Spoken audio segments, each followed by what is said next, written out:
الذي جعل لكم الأرض فراشا والسماء بناء وأنزل من السماء ماء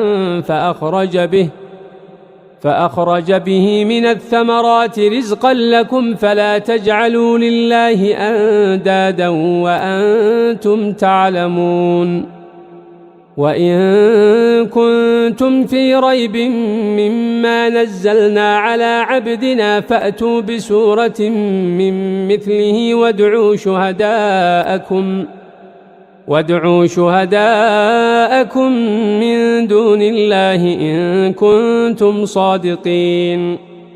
فإن لم تفعلوا ولن تفعلوا فاتقوا النار التي وقودها الناس والحجارة أعدت للكافرين وبشر الذين آمنوا وعملوا الصالحات